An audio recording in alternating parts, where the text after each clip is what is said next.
One thought that I've been having a lot recently, which might be sort of obvious to the average person, but I think realizing it definitely felt like everything was making sense to me, was that through the things that I'm interested in, I can find a lot of truths about myself. Like by looking at the things that I'm interested in, I can realize like how I'm feeling. I can kind of understand like the way that I've been thinking recently, how I perceive the world, what I want more of, what I resonate with. And I just kind of wanted to talk about that because I think that like we really take a lot away from just looking at ourselves and studying ourselves. So yeah, I guess the point of this video is to help you maybe find something that you're passionate about or to like understand yourself a little bit better. I think that passion definitely goes beyond just like, oh, what kind of job do you want? What kind of hobbies do you have? What kind of things do you like to make? I think passion can also really stem from themes that you really like or ideologies, philosophies, genres, you know, all these different types of media and information that really strikes a chord with you. Because like recently I was talking to some of my friends and I like the topic came up of what your passion is, and I've known my passion since I was like 5 years old, which is just to create stuff, like to write stories and to make strange things online and also to like learn. I think learning is a huge passion of mine. But one of my friends said that their passion was friendship and just like feeling the love and feeling that vibe of camaraderie and like coming together with other people. And that really shifted the way that I see passion, because my whole life I thought passion were things like, oh, I'm passionate about music or about art or about like, you know, coding or graphic design or whatever. I thought passions were things that you did. But I think having that conversation with my friends really showed me that passion is also stuff that you feel and stuff that you think and like emotions, right? Like being a human being can be a passion. And so I think that really got me thinking in terms of how can we excavate these passions? How can we find things that intrigue us? And how can we use that to understand ourselves better and to understand like how we can make ourselves happier moving forward? So last week I read A Little Life by Hanya Yanagihara, which I really, really love. Oh my god, I do not usually buy books. I borrow books on my Kindle from the public library because I'm in college, like I can't be carrying around armfuls of books. But I love this book so much that I had to go and buy a physical copy of it, which is arriving today.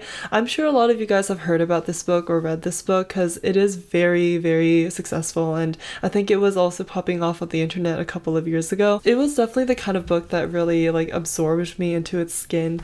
I carry my commonplace journal with me everywhere I go. I have a whole other video on that, and I wrote so many pages of just notes on this book. I was kind of looking into that and observing like, why was I so interested in this book? Why did it have the grip on me that it did?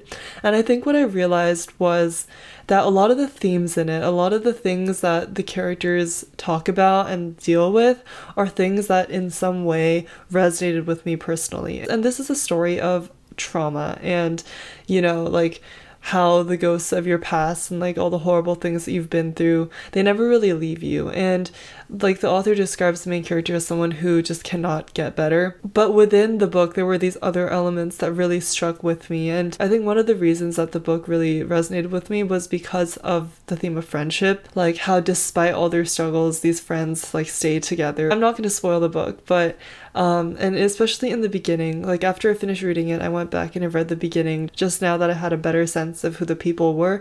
Like, you know, they're all kind of creative in some way, or most of them are trying to build up their lives in their early 20s. That was really what had me in a chokehold. I mean, obviously the rest of the book as well, but one of the things that really had me in a chokehold was how these are all people who are there for each other. Like, these are all people who care for each other, and they all have their own passions and ambitions. This idea of having, you know, friendship, of having people that, you know, are equally as passionate as yourself about other things who all come together. I think that was one of the things that really resonated with me. And by recognizing that within the story and like observing my personal reaction to these things, I think I was really able to like figure that out about myself, and how, you know, this is something that I want more of in my life, is to feel like I am a part of something, to feel like I belong somewhere. Does this convey some sort of lack in my life? Does this show me like what my true desire is and what kind of things that I really value in life? And I was like, yes, it does. I know this is definitely not a huge theme within the book at all. Like, people don't think of A Little Life and think of this. Like, they usually think of much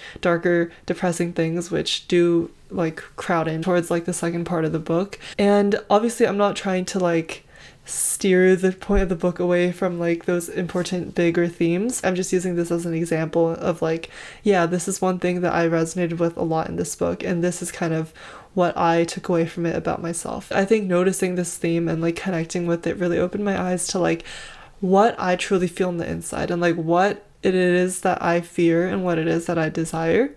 And I think this can be applied universally across the board for anything you're interested in. Like, look at the things you're interested in. What kind of movies do you like? What kind of books do you like? What media makes you cry? And what makes you happy? And what makes you angry and feel things? Because I think that's like the power of media, right? Is to awaken these emotions within you and to remind you that you're not alone in however you feel. I say this in every single video, but fiction creates empathy and fiction gives you experience through another party. It's like a crystal ball, right? You look into it and you're like, okay, this is what I took away from this movie or this book, and so I believe that this means something to me. This shows something that I connect to a lot.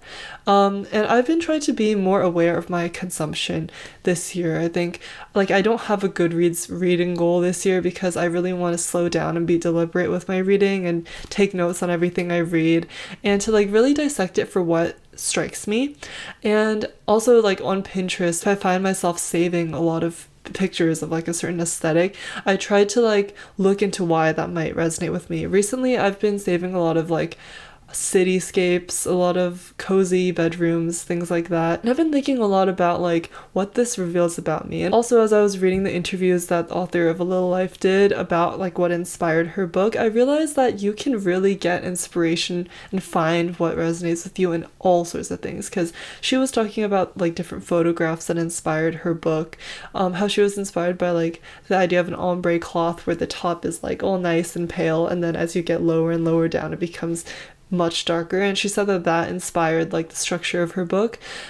She talked about a lot of other like photographs and art pieces that she's been interested in for a lot of years, and like the elements that she took away. She said she was also inspired by hotels, and you know how you can like walk past a hotel or walk down a hall in a hotel and there are all these lives that you'll never know around you. That inspired her to write about a person who lived on the margins, and you know, these little things, they don't seem that complicated. It's like, yeah, okay, you like this photograph, you like this location, you like this book, whatever.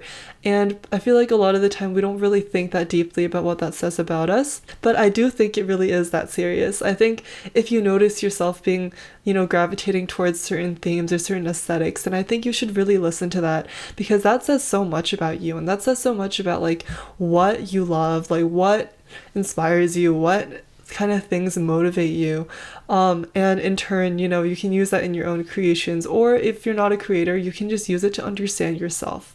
And I think a lot of the time people will say like, oh, it's not that deep, you know, like I see people posting on social media about like their analyses of books and movies, and there's always someone in the comments being like, it's not that deep, like it's just a book, it's just a movie, it's like all fiction.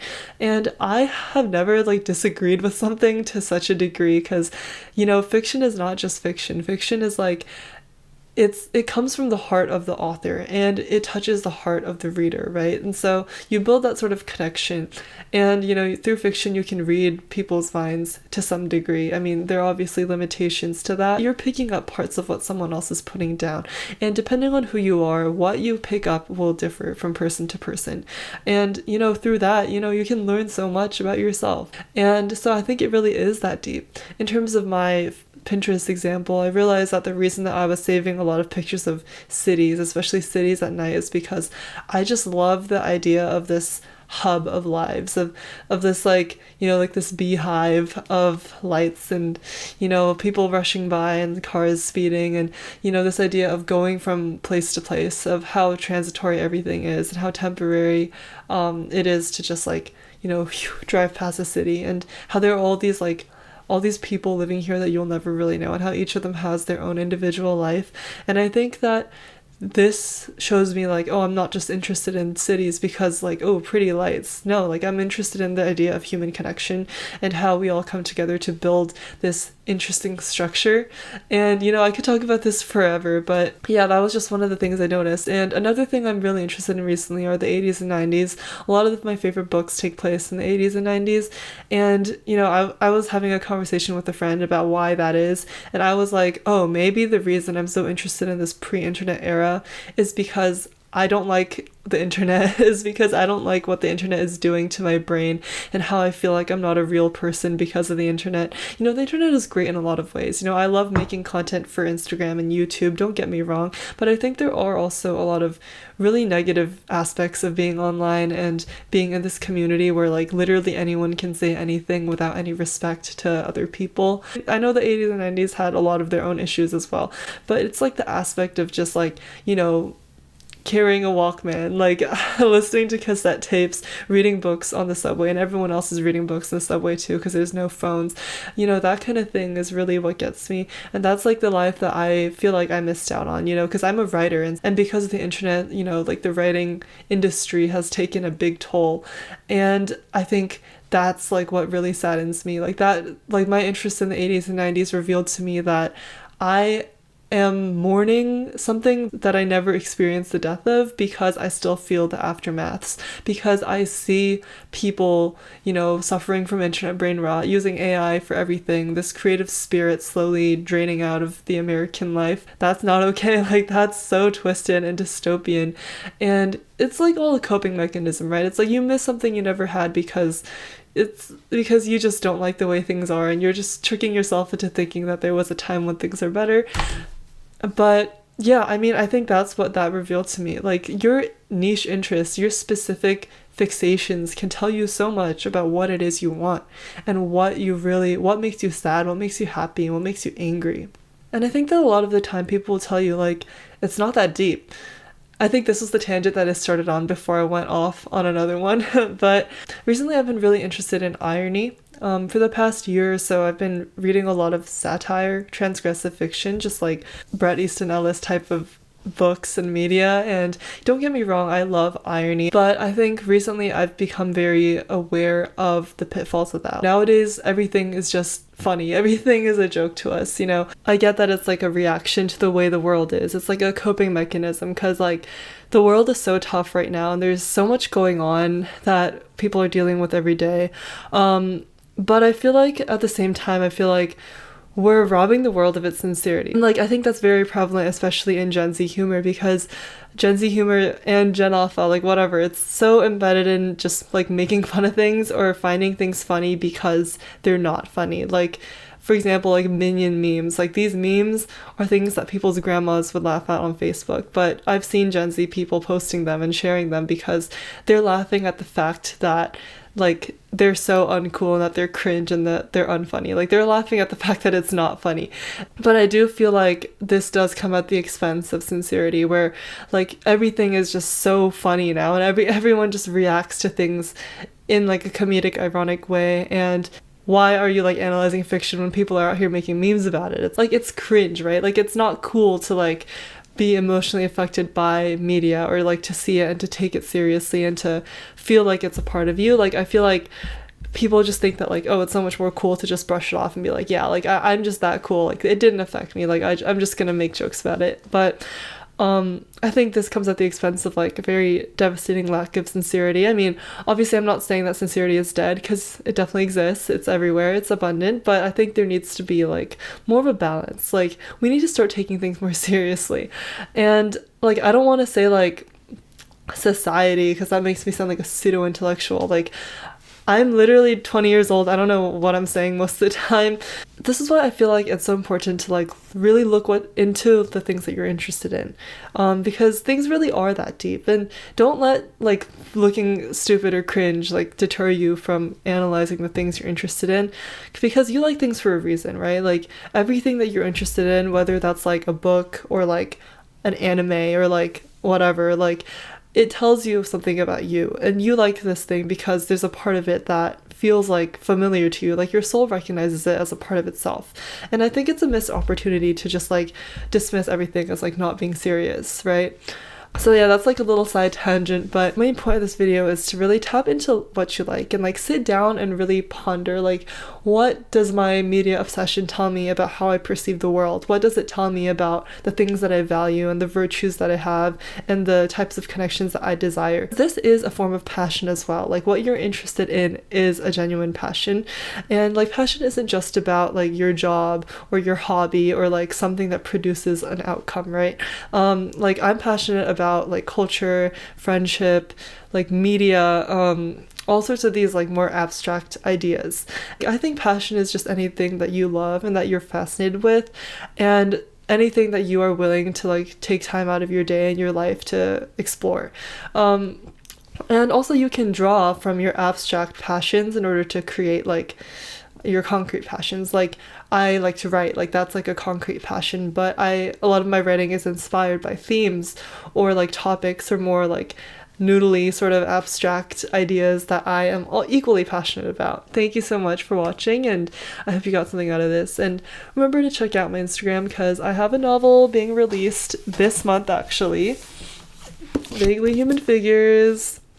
It's about a genius composer and a theater performer. You can read all about it on my Instagram account. So yeah, thank you so much for watching, and hopefully I'll see you in the next one. Goodbye.